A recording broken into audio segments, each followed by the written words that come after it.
शांति। आज 20 जनवरी 2025 बाबा के महावाक्य सुनते हैं। बाबा ने कहा, मीठे बच्चे। हाँ जी बाबा। ज्ञान की धारणा के साथ साथ सतयुगी राजाई के लिए याद और पवित्रता का बल भी जमा करो। तो जो ज्ञान हम मुरली में सुनते हैं, हमको अपनी अपनी बुद्धि अनुसार उसमें जो भी बातें समझ के रूप में, सीख के रूप में क्लियर होती जाती है, उसको अपने चरित्र में, अपने पर्सनालिटी में, कर्मों में हम उतारते हैं। ऊपर से हमको जितना समझ आता है, जैसे बाबा कहता है कि मीठे बोलो, मीठा बोलो, शांत रहो, है ना, और सबके साथ मिलकर चलो, हर्षित मुख रहो। ऐसे ऊपर से बाबा जितना भी हमको कर्मों में, बोल में, संकल्पों में शुद्धता की शिक्षाएं दे रहा है, वो तो करनी ही है, ज्ञान की इस धारणा। लेकिन उसके साथ साथ जो मुख्य लक्ष्य है हमारा, सतयुगी राजाई। सतयुगी राजाई का मतलब क्या? सतयुगी वर्ड जो है, ऐसे तो सतयुग को देखें तो सब लोग कहते हैं वो तो फ्यूचर है। फ्यूचर का तो किसी को याद भी नहीं रहेगा जब बन जाएंगे या उस समय होंगे। अभी उसका क्या लेना देना।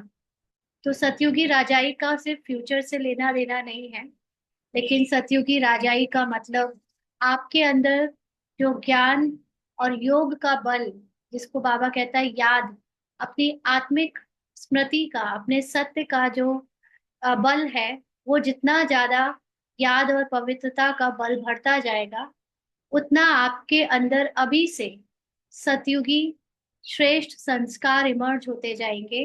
साथ साथ जो आत्मा राजा है, वो आत्मा राजा अपनी सीट पर जब ज्यादा से ज्यादा योग बल के द्वारा बैठी होगी, कर्मेंद्रियों से या सूक्ष्म इंद्रियों से या रोल से बिल्कुल भी प्रभावित नहीं होगी, तो उसको अभी से ही उसकी सतयुगी सुख और राजाई का अनुभव होना शुरू हो जाएगा।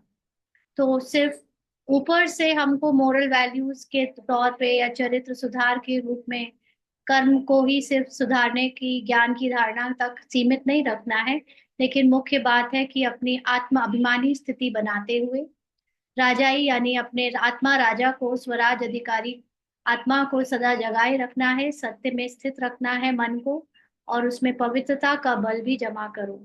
पवित्रता का मतलब ड्रामा में जो भी चीज हमको इस संसार में, शरीर, शरीर की कहानी, रोल में, इमोशंस, संकल्प, संस्कार, जो भी शरीर के संबंध मिले हैं, कुछ भी मिला है, वो सब न्यारे होकर देखो। उसको प्ले करते समय कभी ये नहीं समझो ये मैं हूँ या ये मेरा है। कहानी को एकदम आत्मा न्यारे होकर बजते हुए रोल को, अभिनय को प्ले होता हुआ देखे।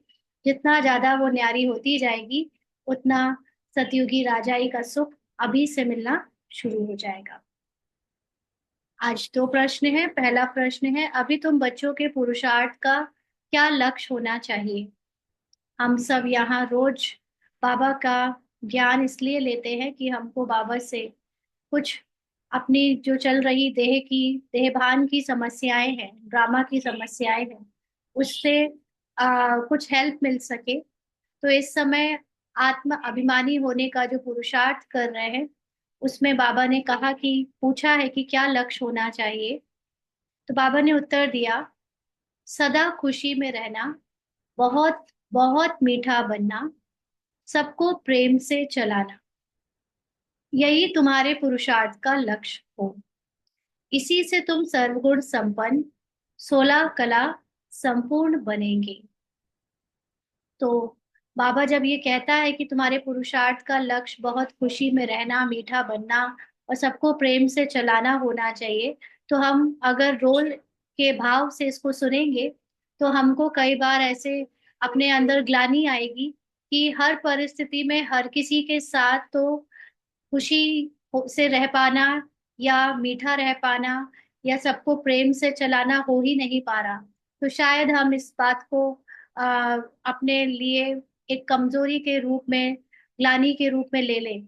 लेकिन यहाँ पर अनुभव से ये कह रहे हैं कि जब आप अपनी आत्मा में स्थित रहते हो, आपको आत्मा के सिवा, आत्मा के सत्य के सिवा किसी बात में इंटरेस्ट ही नहीं होता, तो ऑटोमेटिकली आपके द्वारा जो भी पार्ट प्ले होता है उसमें सबको खुशी मिलती है, क्योंकि आप किसी के देह में, भान में आकर किसी को कुछ भी पुरानी बातों के लिए, उनके व्यवहार के लिए, उनके रोल के लिए, उनकी कमजोरियों के लिए कभी ना तो अपने मन में कोई भावनाएं खराब करते हो, ना वचन से कुछ उल्टा बोलते हो, ना एक्शन में उनके उल्टे, उनके विरोध में कुछ करते हो, तो सबको ऑटोमेटिकली उसमें खुशी भी मिलती है। आपके वचन भी मीठे होते हैं, क्योंकि फिर कोई आपकी मुख पर चाहे ग्लानि भी कर दे, विरोध भी कर दे, लेकिन आपके अंदर अपनी पवित्रता का बल, क्योंकि आत्माभिमानी का होने का बल इतना जमा हो रहा होता है या हो गया होता है कि आपको किसी की बातें बुरी नहीं लगती। और जब बुरी नहीं लगेंगी तो आप, या किसी को आप उनके रोल में ऊपर नीचे छोटा बड़ा नहीं देखोगे, तो ऑटोमेटिकली सब आपको मीठे लगेंगे और आप भी उनके साथ फिर मीठा रहोगे।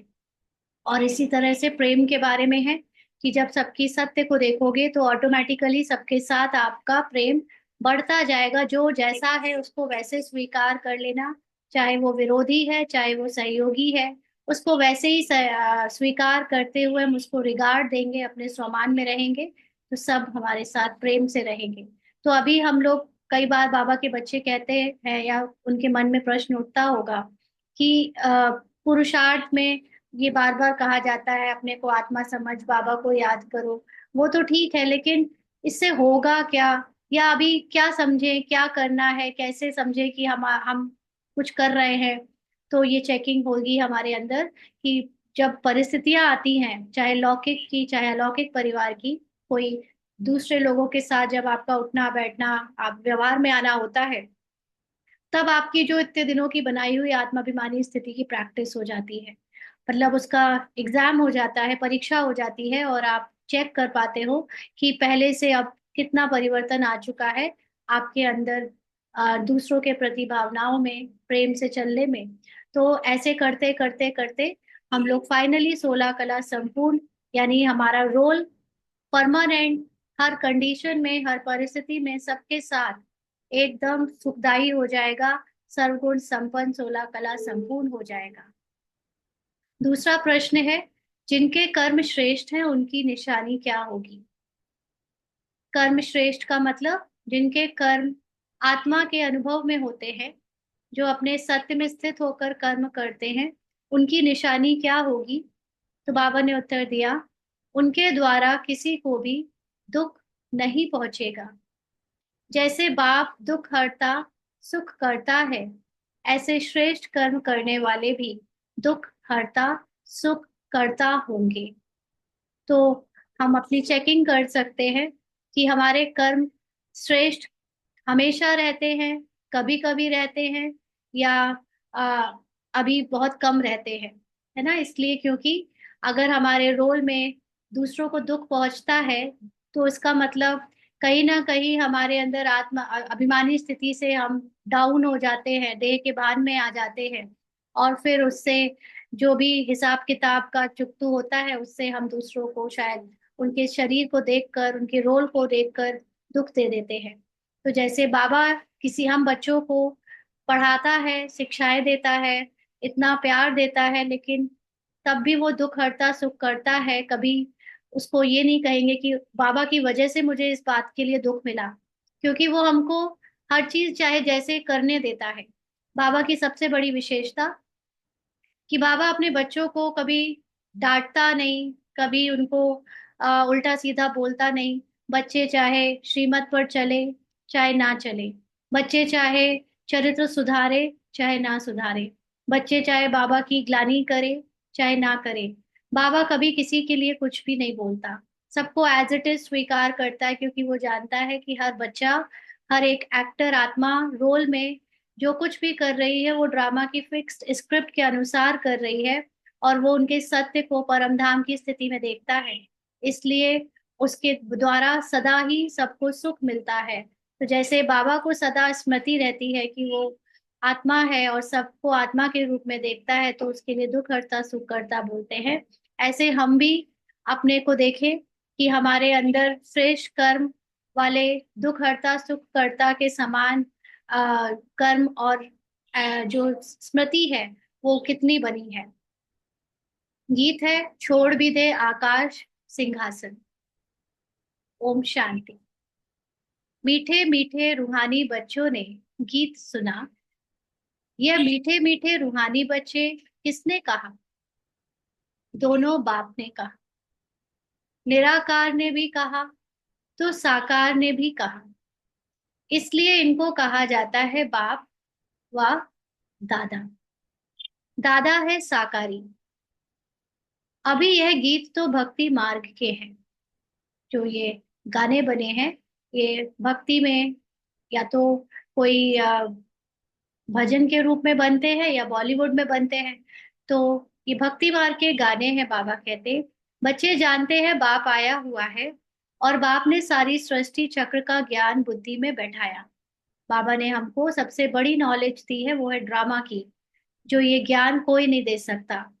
तुम बच्चों की भी बुद्धि में है कि हमने 84 जन्म पूरे किए, अब नाटक पूरा होता है, अब हमको पावन बनना है। मतलब अभी तक 84 जन्मों के लिए हमने अनेक कॉस्ट्यूम पहने, यानी शरीर लिए, उनकी भाषा, उनके संस्कार, संकल्प, इतनी सारी पहचाने बनाई, उनसे लगाव किया, ममत्व जोड़ा, और सारी कहानी में एक से दूसरे, दूसरे से तीसरे में ट्रांसफर होते होते अनेक सूक्ष्म शरीर के रूप में उसमें अनेक चीजों को जोड़ते गए, जोड़ते गए। अब ये सारा खेल खत्म होने को आया, तो अब हमको सब कुछ भुलाना है, पवित्र बनना है। वापस 84 जन्म की स्मृति, शरीर की स्मृति से न्यारे होकर सिर्फ आत्मा में स्थित हो जाना है। एक निराकार अशरीरी स्थिति में वापस अनुभव में लौट जाना है। किससे? योग व याद से। याद और नॉलेज, यह तो हर बात में चलता है। याद किस बात की? कि मैं कौन हूँ? आत्मा। कैसी आत्मा? बाप समान आत्मा। और नॉलेज में आ जाता है पूरा सृष्टि चक्र, आत्मा परमात्मा के साथ सृष्टि चक्र का ज्ञान। ये तो हर बात में हमें यूज करना होता है। बैरिस्टर को जरूर याद करेंगे तो उनसे नॉलेज लेंगे। इसको भी योग और नॉलेज का बल कहा जाता है। यहाँ तो यह है नई बात।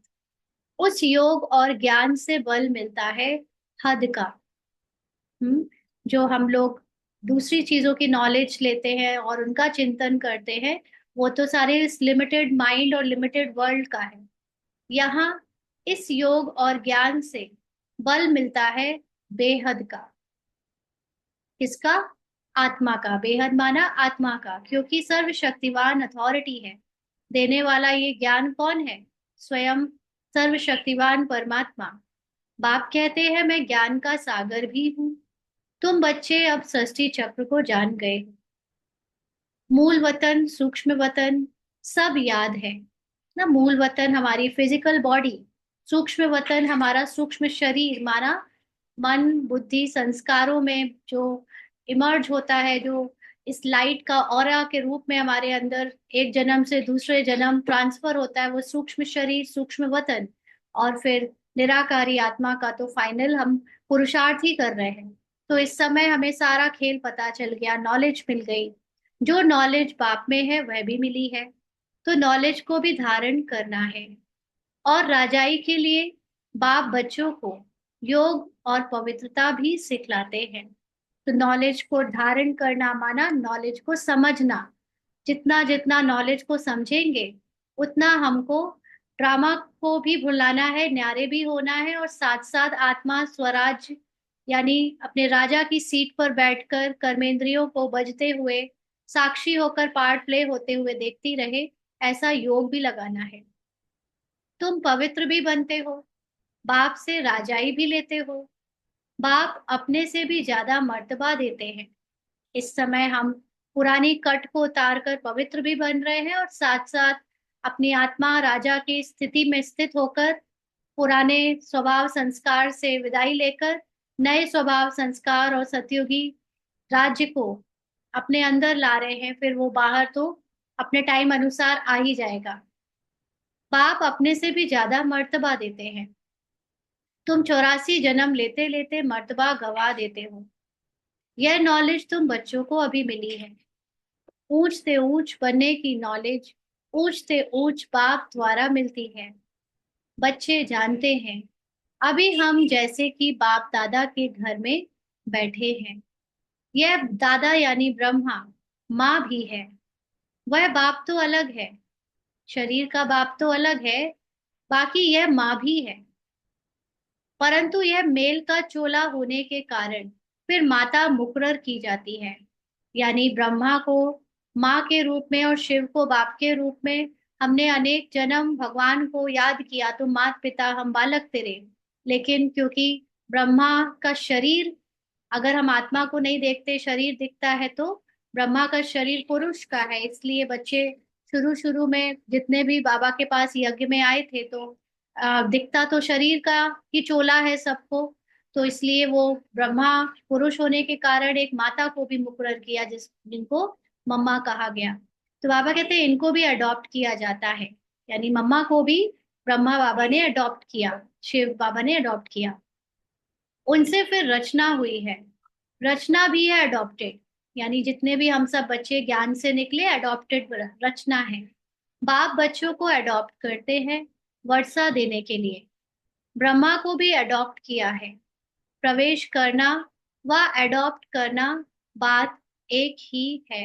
अंडरलाइन, ये बाबा ने एक बहुत रहस्यमयी बात बताई कि जैसे शिव बाबा को हम सुनते आए कि ब्रह्मा के अंदर प्रवेश किया, तो बाबा के अंदर प्रवेश किया और ज्ञान सुनाया, वो कहे, या अडॉप्ट करना माना ब्रह्मा के तन में आकर ब्रह्मा को पहले ही ये ज्ञान इमर्ज रूप में देना, इसको कहेंगे अडॉप्ट करना। तो बच्चे समझते हैं और समझाते भी हैं। नंबरवार पुरुषार्थ अनुसार सबको यही समझाना है कि हम अपने परमपिता परमात्मा की श्रीमत पर इस भारत को फिर से श्रेष्ठ से श्रेष्ठ बनाते हैं। तो खुद को भी बनना पड़े। जब दूसरों के लिए हम सेवाओं में ये बात बोलते हैं, तो खुद को भी बनना पड़े। अपने को देखना है कि हम श्रेष्ठ बने हैं। श्रेष्ठ का मतलब सदा आत्माभिमानी। श्रेष्ठ स्मृति जागी है हमारी कि हम कौन हैं। इसको बाद में करते हैं। कोई भ्रष्टाचार का काम कर किसी को दुख तो नहीं देते हैं। भ्रष्टाचार का काम मतलब भ्रष्ट बुद्धि।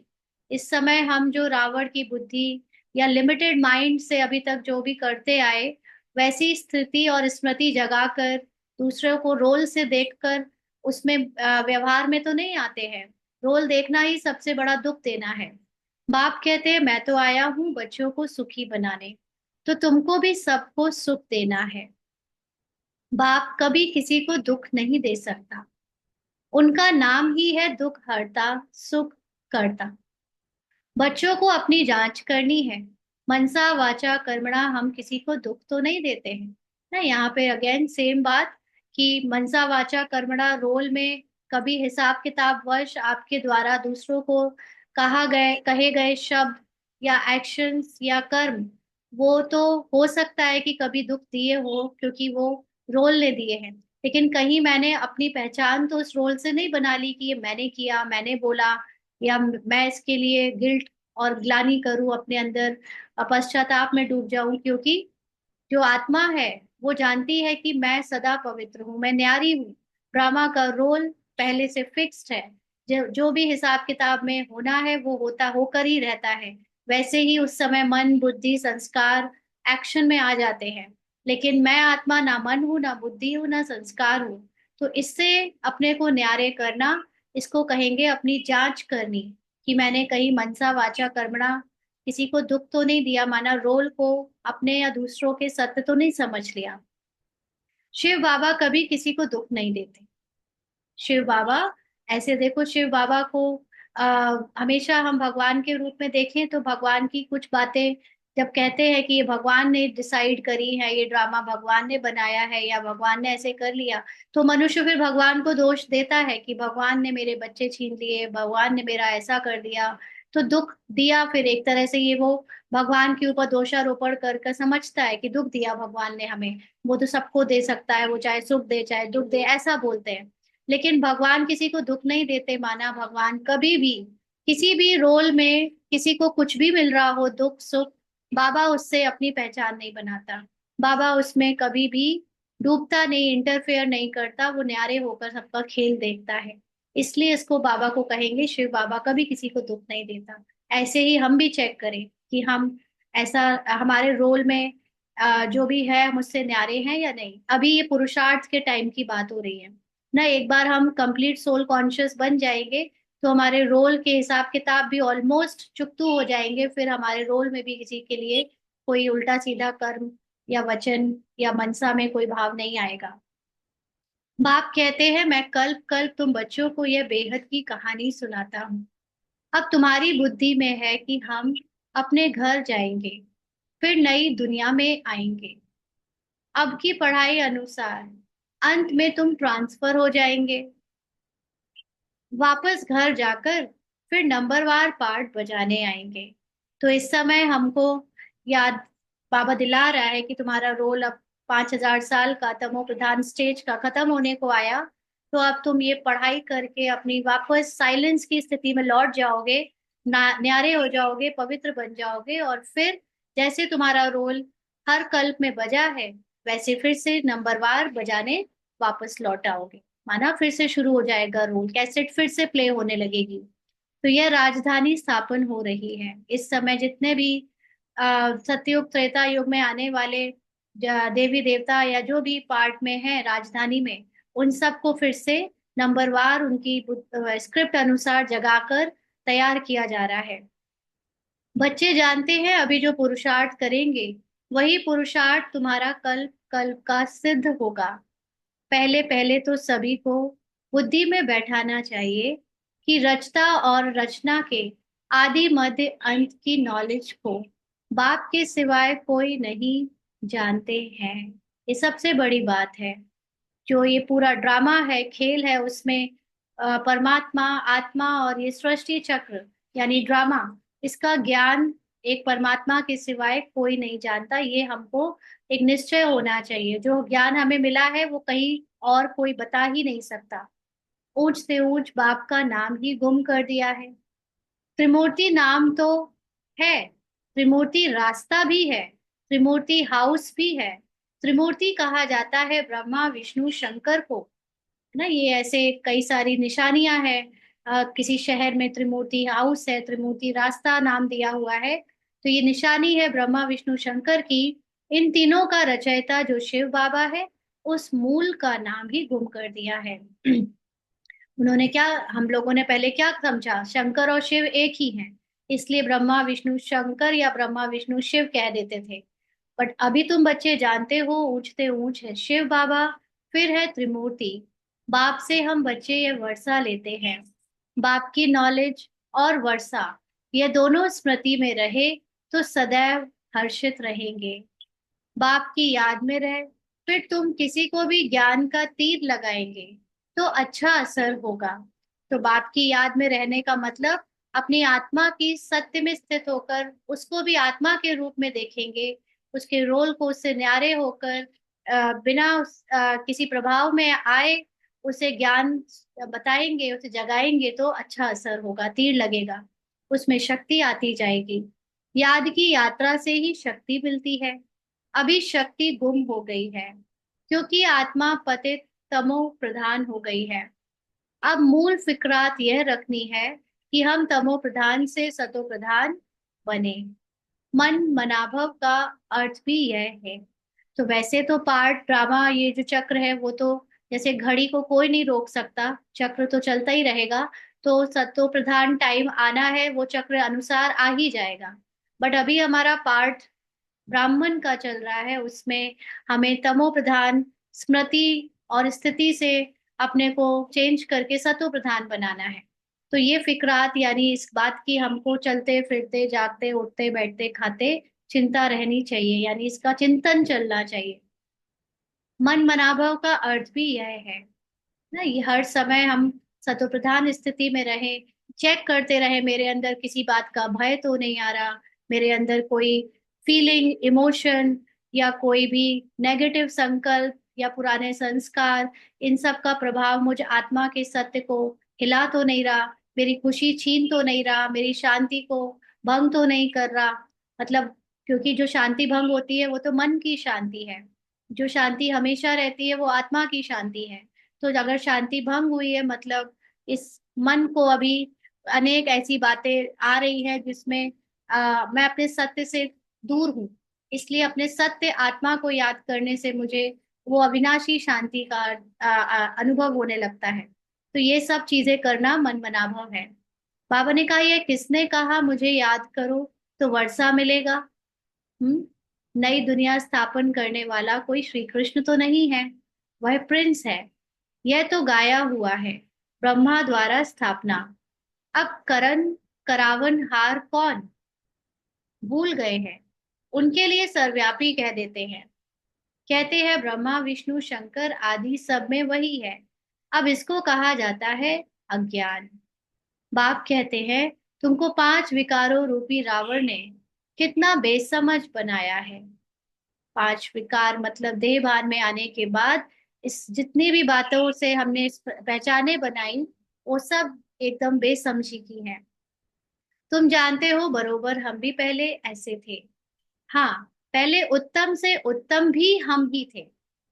63 जन्म की जो गिरावट है उसमें सबसे गिरे हुए पार्ट को भी हम ही ने बजाया, और जो सबसे ऊंचा पार्ट है उत्तम से उत्तम पार्ट वो भी हम ही थे, हम ही ने बजाया।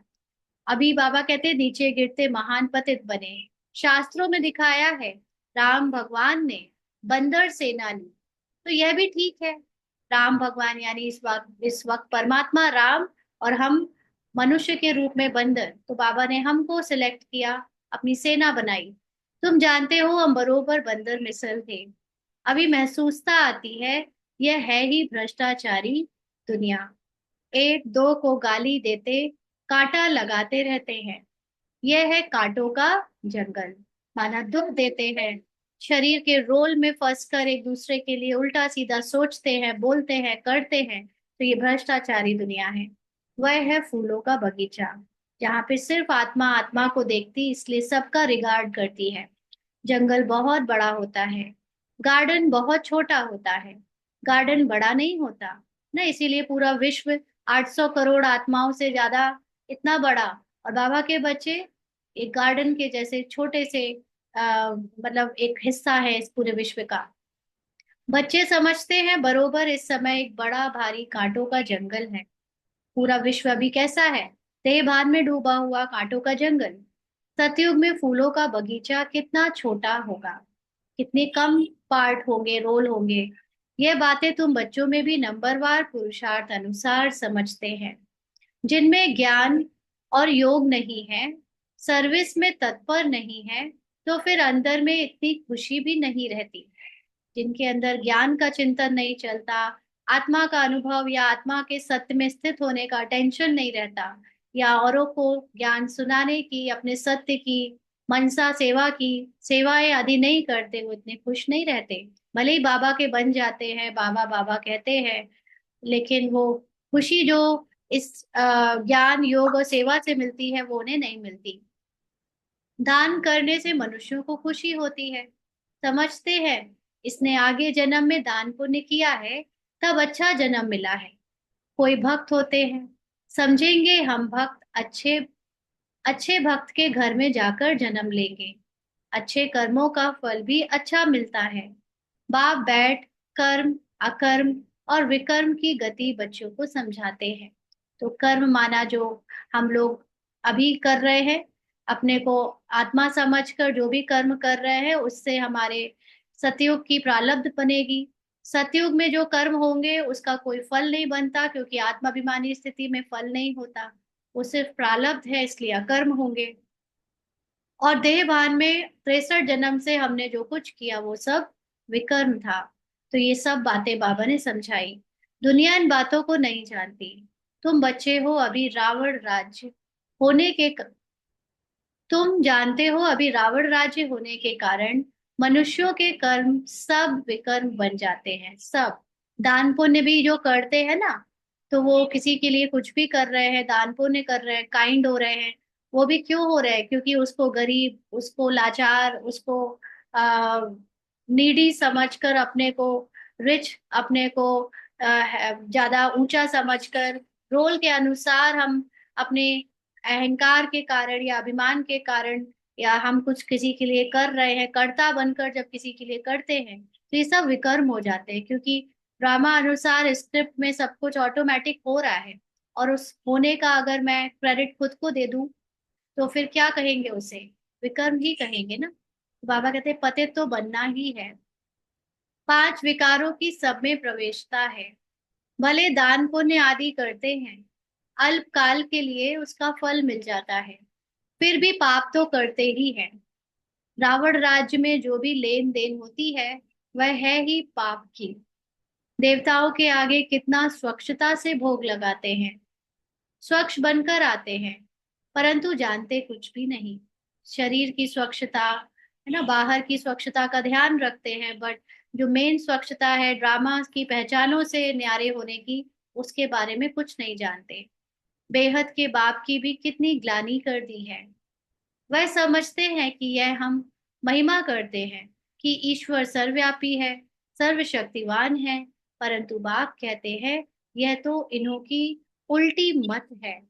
क्योंकि भगवान का ज्ञान सत्य पता ना होने के कारण, जो भी जिसने कहा, शास्त्रों में पढ़ा, किसी होली बुक में पढ़ा, उस सबको कह दिया हाँ ये भी सही है, वो भी सही है, आपका भी सही है, इनका भी सही है, सब भगवान है। तो ऐसे भगवान को कड़ कड़ में कह दिया सही, सब में भगवान है। जिसको जो सही लगे उसकी पूजा करने लग जाओ। तो जो भगवान का सत्य था वो छुप गया। इसलिए ये उल्टी मत है। तुम पहले पहले बाप की महिमा सुनाते हो कि ऊंचते ऊंच भगवान एक है, हम उनको ही याद करते हैं। राजियों की एम ऑब्जेक्ट भी सामने खड़ी है, यह राजियों बाप ही सिखलाते हैं। श्री कृष्ण को बाप नहीं कहेंगे, वह तो बच्चा है। शिव को बाबा कहेंगे, उनको अपनी देह नहीं, यह मैं लोन पर लेता हूँ, इसलिए उनको बाप दादा कहते हैं। वह है ऊंच से ऊंच निराकार बाप। रचना और रचना को रचना से वर्षा मिल ना सके। कोई भी मनुष्य कितना भी बड़ा गुरु बन जाए, लेकिन वो ये जो आत्मा का ज्ञान और आत्मा की स्थिति में स्थित करने की योग की जो पावर है, वो किसी को दे नहीं सकते। खुद आत्माभिमानी बन सके, उसके बावजूद भी 100% भाव समान बनने पे ही वो नॉलेज ट्रांसफर हो सकती है, जो एक खुद को हुई है, और वो दूसरों को पूरी तरह बना सके वो भी जरूरी नहीं। क्योंकि भले ही ब्रह्मा बाबा खुद बाप समान बन गए, लेकिन ब्रह्मा बाबा का भी ड्रामा अनुसार ऐसा उनका राइट नहीं है कि वो चाहे तो सबको वैसा बना दे, है ना। वो खुद बन गए, लेकिन दूसरे दूसरे बनेंगे या नहीं बनेंगे, इसकी हाँ इसकी पावर ड्रामा को मिली है, बाबा को मिली है। बाबा ने तो ड्रामा पे ट्रांसफर कर दिया ये सारा, कि ड्रामा के अकॉर्डिंग ही सबको उनकी स्थिति बाप समान मिलेगी, नंबर वार, है ना। तो ये नॉलेज सिर्फ शिव बाबा ही दे सकता है, और वर्षा भी नॉलेज के रूप में शिव बाबा देता है। लौकिक संबंध में बच्चे को बाप से वर्षा मिलता है, बच्ची को तो मिल ना सके। पहले ऐसे नियम थे कि लड़कियां फादर की प्रॉपर्टी में अधिकार नहीं रख सकती थी, बट अभी तो नियम चेंज हो गए हैं। अब बाप ने समझाया है तुम आत्माएं हमारे बच्चे हो, प्रजापिता ब्रह्मा के बच्चे बच्चियां हो। ब्रह्मा से वर्षा नहीं मिलना है। जैसे बहुत ज्यादा किसी किसी का लगाव ब्रह्मा बाबा से है ना, तो ब्रह्मा बाबा से ये नॉलेज या जो हमें अपनी स्थिति चाहिए वो ब्रह्मा बाबा से नहीं मिलेगी। केवल बाप का बनने से ही वर्षा मिल सकता है। ब्रह्मा और शिव को कंबाइंड देखेंगे। शिव का, बाबा का होना बहुत जरूरी है, शिव बाबा का। ब्रह्मा फिर साथ में है तो भले चले, लेकिन सिर्फ ब्रह्मा तो वर्षा नहीं मिलेगा। यह बाप तुम बच्चों को सम्मुख बैठ समझाते हैं। इनके कोई शास्त्र तो बन नहीं सकते। भले तुम लिखते हो, लिटरेचर छपाते हो, फिर भी टीचर के सिवाय तो कोई समझा ना सके। ये बाबा के बच्चे बहुत सारे हैं जो ज्ञान की इतनी सारी बुक्स और उसके ऊपर लिखते हैं, लिटरेचर भी छपवाते हैं, लेकिन जब तक बाबा खुद ना किसी को समझाने के लिए उनकी बुद्धि का ताला खोले, तब तक नहीं समझा सकते। बिना टीचर किताब से कोई समझ ना सके। अब तुम हो रूहानी टीचर्स। बाप है बीज रूप, उनके पास सारे झाड़ के आदि मध्य अंत की नॉलेज है ना। बाबा बीज रूप किस बात से है? ज्ञान का बीज, उसके अंदर जो पूरा 5,000 साल का विस्तार है झाड़ के रूप में। जो झाड़ का मतलब कोई रियल प्लांट या ट्री नहीं है, लेकिन ये एक समझ की बात है, उपमा है कि जैसे एक पेड़ का झाड़ होता है, वैसे ये ज्ञान की नॉलेज का विस्तार है। पूरे 5,000 साल के आदि मध्य अंत का ज्ञान, तो ये इसका नॉलेजफुल बीज है बाप। टीचर के रूप में बैठ तुमको समझाते हैं। तुम बच्चों को तो सदैव खुशी रहनी चाहिए कि हमको सुप्रीम बाप ने अपना बच्चा बनाया है, वही हमको टीचर बनकर पढ़ाते हैं।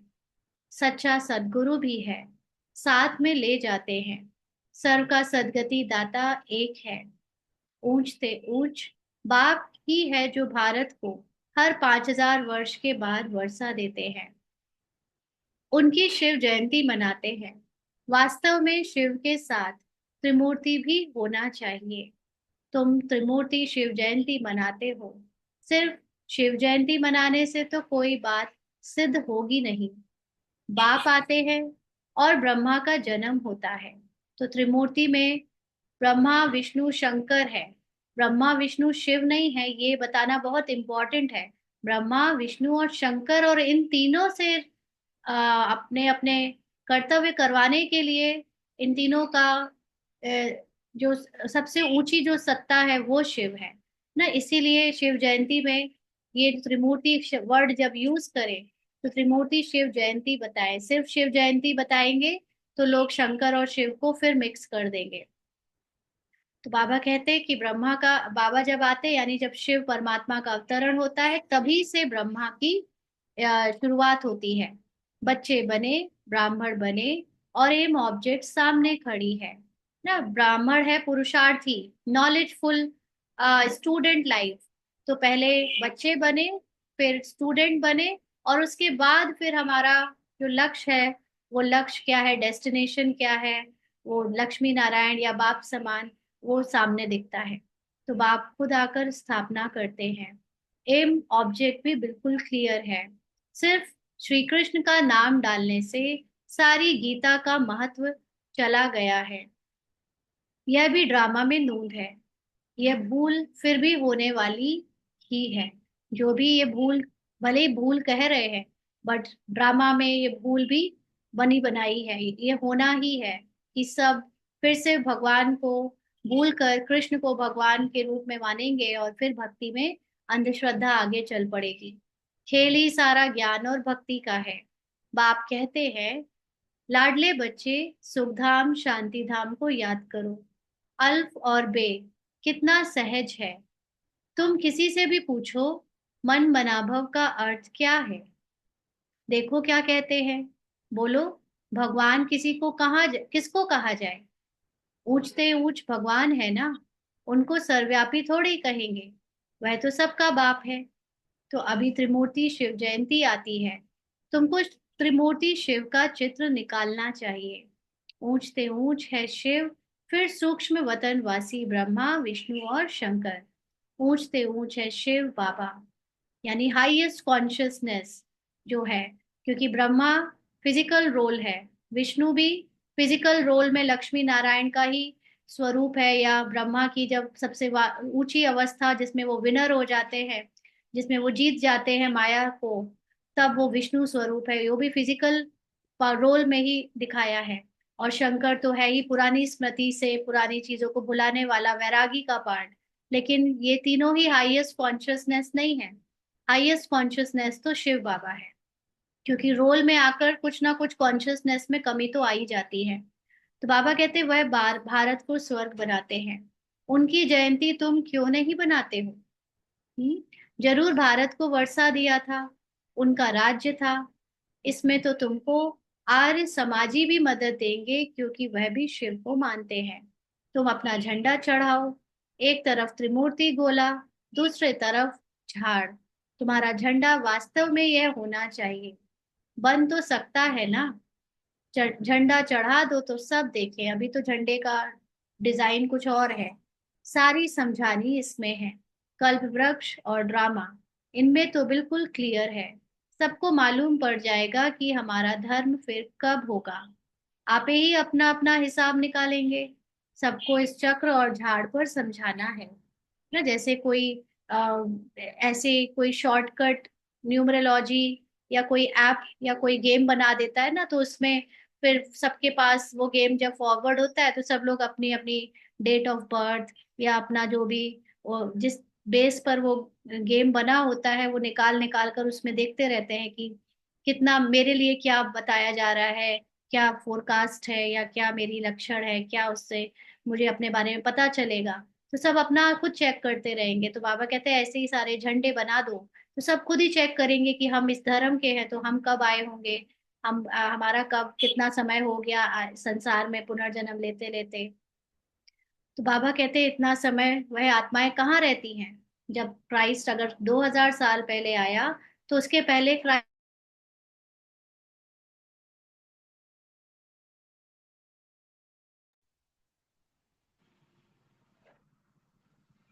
तो आगे बाबा कहते हैं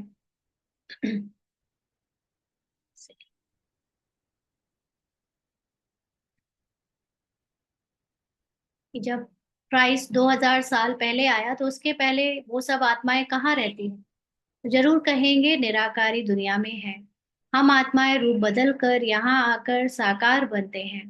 बाप को भी कहते हैं ना, आप भी रूप बदल कर साकार में यहाँ आकर साकार बनते हैं। सॉरी, बाप को भी कहते हैं ना, आप भी रूप बदल कर साकार में आओ। भगवान को ये तो कोई जानता ही नहीं कि भगवान निराकार है और उसको साकार में आने के लिए कुछ स्पेशल करना पड़ेगा। लेकिन फिर भी जैसे बुलाते हैं तो उसका यही अर्थ निकलता है कि आप भी हमारे साकार दुनिया में आओ।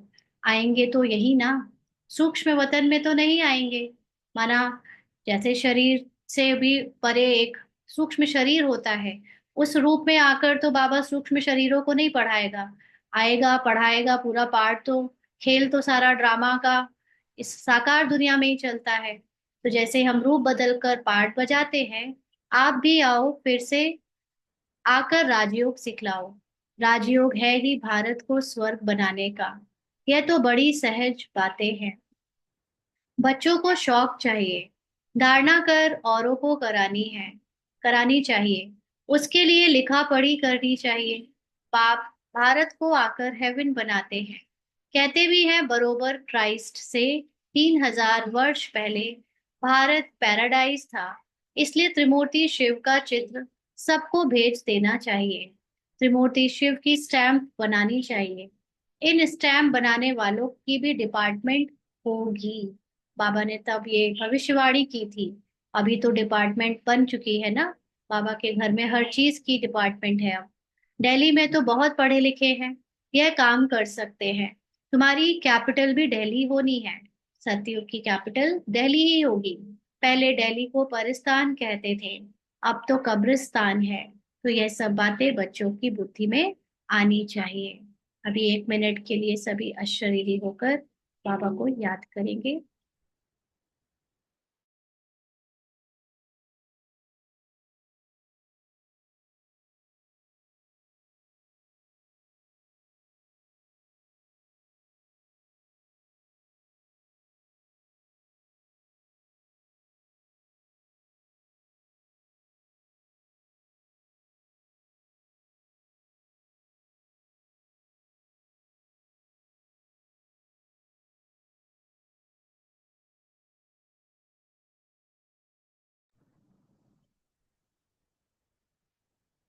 अभी तुम्हें सदा खुशी में रहना है, बहुत बहुत मीठा बनना है।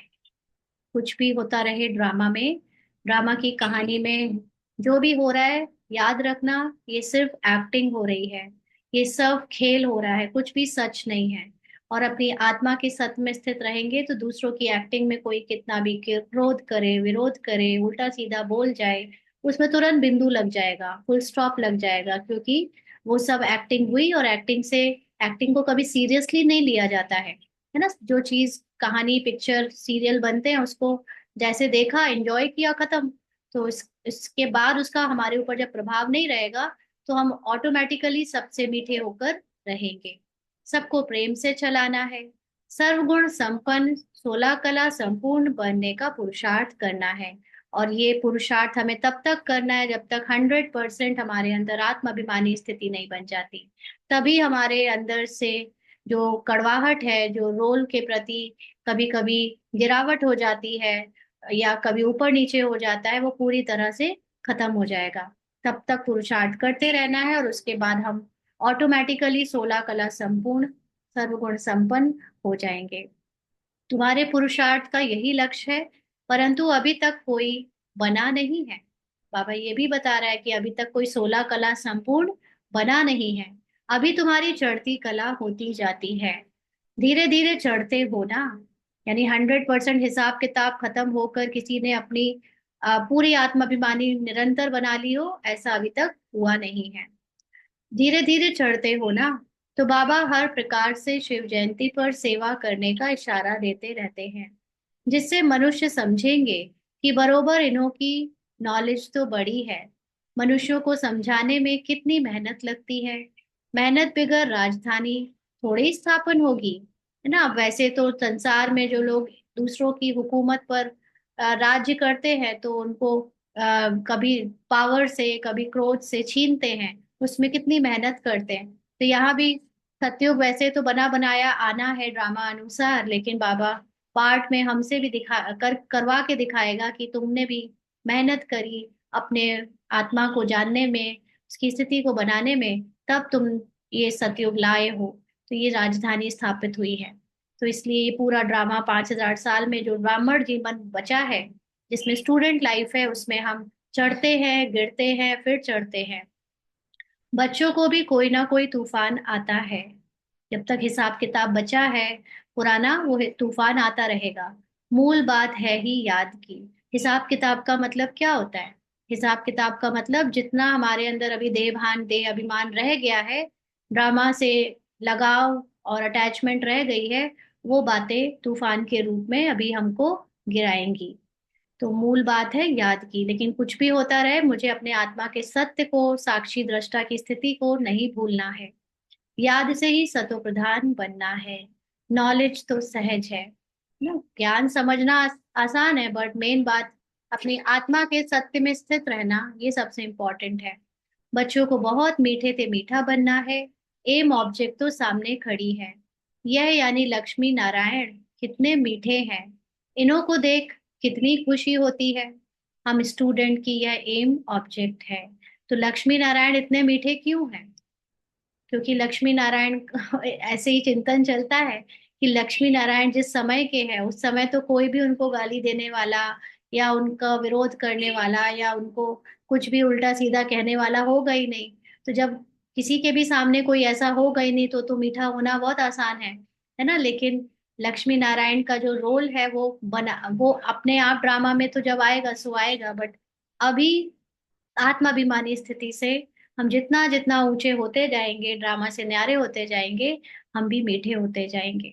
क्योंकि फिर हमको किसी के विरोध का, किसी की वाइब्रेशंस का, वायुमंडल का हम पर कोई असर होगा ही नहीं। तो वो अवस्था, उनकी जो अवस्था है, उसको देखकर खुशी होनी चाहिए। ये नहीं कि लक्ष्मी नारायण को मंदिरों के देवताओं के रूप में देखकर खुशी हो रही है, लेकिन वो अवस्था हमारी है। हम ऐसे बनकर ही रहेंगे, इस बात पर निश्चय और निश्चिंतता, इस चीज से खुशी होती है। हम स्टूडेंट की यह एम ऑब्जेक्ट है, पढ़ाने वाला है भगवान। अच्छा, मीठे मीठे सिक्की लदे रूहानी बच्चों प्रति माता पिता बाप दादा का याद प्यार और गुड मॉर्निंग। रूहानी बाप की रूहानी बच्चों को नमस्ते। हम रूहानी बच्चों की रूहानी बाप दादा को याद प्यार, गुड इवनिंग और नमस्ते बाबा। शुक्रिया, थैंक यू सो मच बाबा। धारणा के लिए मुख्य सार। पहला पॉइंट, बाप द्वारा मिली हुई नॉलेज और वर्षे को स्मृति में रख सदैव हर्षित रहना है। ज्ञान और योग है तो सर्विस में तत्पर रहना है। तो बाबा ने जो नॉलेज दी है, और ये नॉलेज ही एक्चुअली उनका वर्षा है। और इस वर्षे, इस नॉलेज के द्वारा ही हमको पता चला कि हमारे अंदर कितने गुण, कितनी शक्तियां हैं, क्या स्वमान है, क्या महिमा है। और इन सब के अलावा स्थूल रूप में हमारे पास जो सतो प्रधान समय पर जो कुछ प्राप्तियां हैं, वो सब हमारा ही अधिकार है। ये सब सोच सोच के हर्षित रहना है, और अपने इस ड्रामा के ज्ञान को, अपनी आत्मा की स्थिति को याद रखते हुए, सत्य को याद रखते हुए सबके सत्य को देखना है। तो यही सेवा, सर्विस, तत्पर हम करते रहेंगे, नेचुरल हो जाएगी हमारी वे ऑफ लिविंग में। सुख धाम और शांति धाम को याद करना है, इन देवताओं जैसा मीठा बनना है।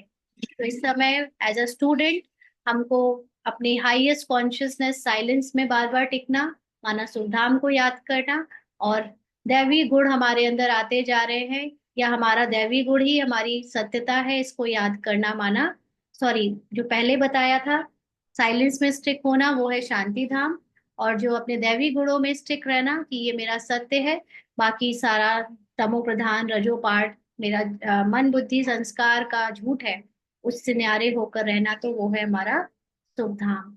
तो इन देवताओं के जैसा मीठा बनना है, अपार खुशी में रहना है, रूहानी टीचर बन ज्ञान का दान करना है। आज का वरदान है, देह संबंध और वैभवों के बंधन से स्वतंत्र बाप समान कर्मातीत भव। देह संबंध और वैभवों के बंधन से स्वतंत्र बाप समान कर्मातीत भव। जो निमित्त मात्र डायरेक्शन प्रमाण प्रवृत्ति को संभालते हुए आत्मिक स्वरूप में रहते हैं, मोह के कारण नहीं, उन्हें यदि कब अभी अभी ऑर्डर हो कि चले आओ, तो चले आएंगे। हम्म। बाबा हम सब गृहस्थियों से पूछ रहे हैं, जिनको गृहस्थी संभालने की, प्रवृत्ति संभालने की रोल में जिम्मेवारी मिली है, माना जिनको रोल में ऐसे रहना है कि तुम अब इसी की सेवा करो, लेकिन आत्मिक स्वरूप में स्थित होकर करो, मोह में नहीं फंसो। तो अगर उनको अभी अभी ऑर्डर मिले कि अभी चले आओ, तो चले आएंगे। बिगुल बजे और सोचने में ही समय ना चला जाए, तो कहाँ चले आओ।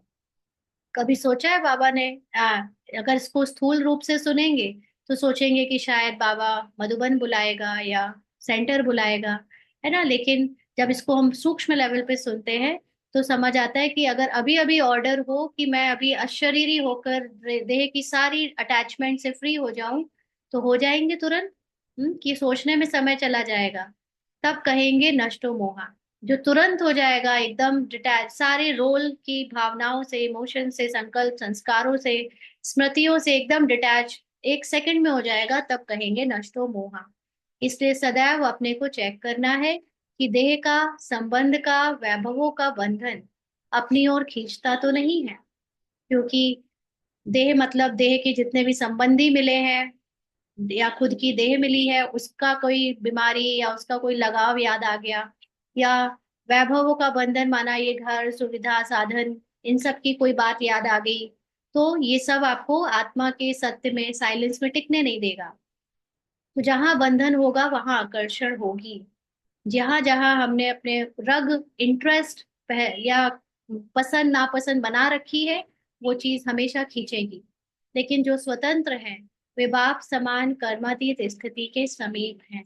लेकिन जिनको कोई फर्क नहीं पड़ता, मुझे कैसी सुख साधन सुविधा घर गृहस्थी मिली है, चाहे जो लोग मिले हैं, मुझे मेरे साथ रहते हुए भी मैं किसी के साथ नहीं रहती हूँ, मैं सब कुछ यूज करते हुए भी किसी के ये वश में नहीं हूँ, जो इतना फ्री है हर चीज से, वो पाप समान कर्मातीत स्थिति के समीप है। स्लोगन है, स्नेह और सहयोग के साथ शक्ति रूप बनो, तो राजधानी में नंबर आगे मिल जाएगा। तो इस समय जो बाबा अपने बच्चों को युक्त एक गाइडेंस दे रहा है कि स्नेह भी देना है, सहयोग भी देना है, लेकिन शक्ति रूप जो आत्मा की ओरिजिनल मूल स्थिति है, उसमें जो है ही सारी शक्तियां, वो स्थिति में स्थित रहो। फिर ऊपर से हम सबको स्नेह देते हैं, सेवाएं करते हैं सबके लिए, जो जिसको जिस तरह का सहयोग चाहिए वो ऊपर से स्थूल रूप से भले देते हैं, सब कुछ करें, लेकिन जब तक आत्माभिमानी स्थिति की स्वमान में स्थित नहीं हुए हैं, 100% सत्य में स्थित नहीं हुए हैं, तब तक हमारा जो पद है या जो अ, अवस्था है, वो राजधानी में जाने लायक नहीं बनेगी। माना जो राजधानी सबसे ऊंचा पद होता है, उसमें जितने भी ऊंचे रैंक होल्डर्स जाते हैं, वहां पर जब तक तब तक नहीं जा पाएंगे। इसलिए आत्म अनुभवी शक्ति रूप में स्थित रहो, तो राजधानी में नंबर मिल जाएगा। आज के अव्यक्त इशारे हैं। जितना अभी तन, मन, धन और समय लगाते हो, उससे मनसा शक्तियों द्वारा सेवा करने से बहुत थोड़े समय में सफलता ज्यादा मिलेगी। ऊपर से तन मन धन बहुत बहुत खर्चा कर देते हैं, लेकिन लेकिन रिजल्ट कितना कम निकलता है। लेकिन अगर इतना हम शुभ संकल्पों के द्वारा सेवा करना सीख जाए, आत्मा के स्वमान से सेवा करना सीख जाए, तो सफलता ज्यादा मिलेगी। अभी जो अपने प्रति कभी कभी मेहनत करनी पड़ती है, अपनी नेचर को परिवर्तन करने की व संगठन में चलने की व सेवा में सफलता कभी कम देख दिल शिकस्त होने की, यह सब समाप्त हो जाएगा। मतलब ऊपर से रोल में हम जितनी भी मेहनत करते हैं, कोशिश करते हैं कि रोल की नेचर को बदल दें, रोल में हम संगठन के साथ मिलकर चले, रोल में सेवा करें, स्थूल सेवाएं करें और उसमें सफलता मिल जाए, और जब नहीं मिलती तो बार बार दिल मूड ऑफ हो जाता है, क्योंकि उसमें कर्ता बनकर रोल को समझकर भले ही ब्राह्मण और बी के रोल से सेवा कर रहे हैं, तो दिल शिकस्त होते रहते हैं। लेकिन जब सोल साक्षी होकर आत्मा बाबा के साथ बैठकर इस पूरे रोल को, इससे एकदम डिटैच होकर जस्ट एक्ट होते हुए देखेगी मूवी की तरह, तो ये ना तो अपनी नेचर को बदलने की मेहनत करनी पड़ेगी, यानी रोल में ऊपर नीचे जो होता है वो भी नहीं मेहनत करनी पड़ेगी, ऑटोमेटिक हो जाएगा। संगठन में भी हम जब रोल नहीं देखेंगे, सबकी सोल को देखेंगे, तो सबके साथ मिलकर चलना बहुत आसान हो जाएगा। और सफलता मिले या ना मिले मुझे उससे फर्क नहीं पड़ेगा, क्योंकि ये ड्रामा अकॉर्डिंग सबको ज्ञान मिलना है, और जो होना है वो बनी बनाई स्क्रिप्ट अनुसार हो रहा है। ये ज्ञान मुझे दिल शिकस्त होने ही नहीं देगा, तो ये सब बातें समाप्त हो जाएंगी। अच्छा। ओम शांति।